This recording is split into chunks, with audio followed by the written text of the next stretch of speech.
The vampire myth is a comfort. It reduces a true monster into a creature of fiction that can be banished by sunlight or a crucifix. But the real Dracula could not be stopped by holy water. He was a warlord who turned an entire forest into a graveyard and dined beneath the rotting corpses of his enemies. His cruelty was not a curse. It was a calculated military strategy. While the world remembers the cape and the fangs, history remembers the stakes. This is the true story of Vlad III, the man who taught the devil how to scare men. The real Dracula didn't drink blood, he spilled it. You might know the vampire legend, but the true story belongs to Vlad III. His name meant Son of the Dragon, a title inherited from his father's order of knights. But to his enemies, he earned a different name, Kaziklu Bey, the Impaler. He inherited a throne surrounded by wolves. To stop the massive Ottoman Empire, he raised 20,000 bodies on stakes. From nailing turbans to skulls to the Easter Massacre, Vlad created order through absolute terror. He nailed their hats directly into their skulls.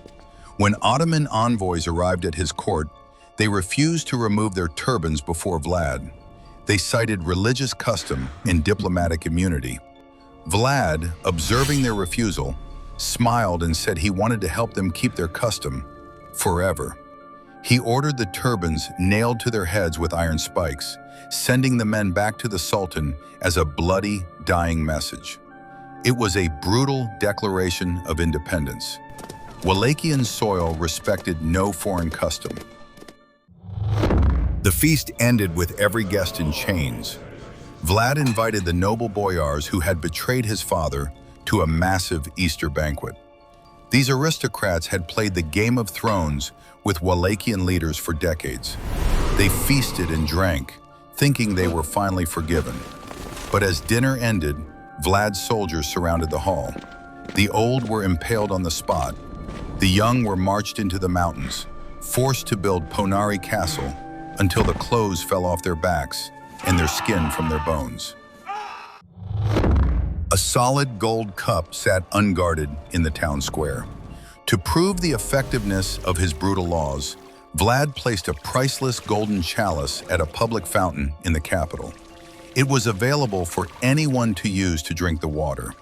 In a land of poverty, that cup stayed there for his entire reign. It was never chained down. It was never guarded. Yet no one dared to steal it. It proved his absolute control. The fear of the stake was stronger than the greed for gold.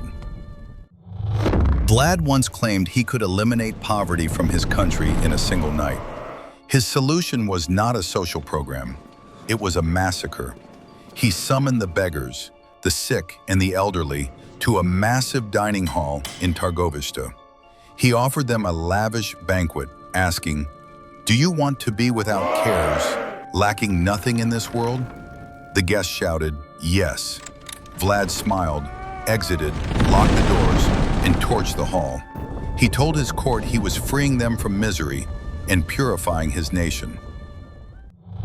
A 15th century manuscript claims Vlad dined among the forest of the dead, calmly eating while victims groaned on stakes around him.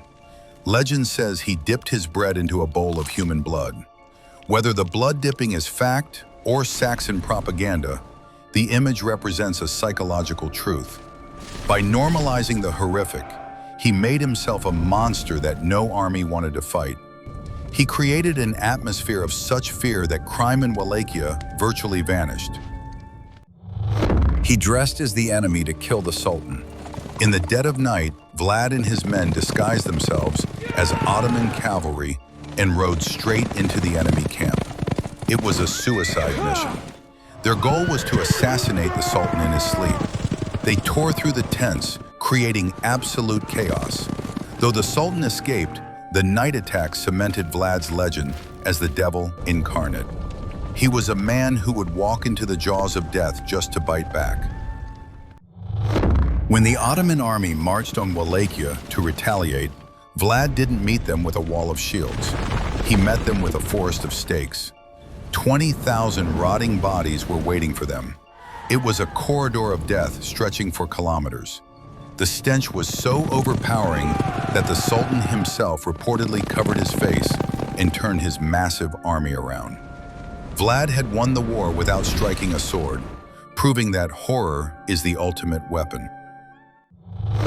But was he a monster or a misunderstood patriot?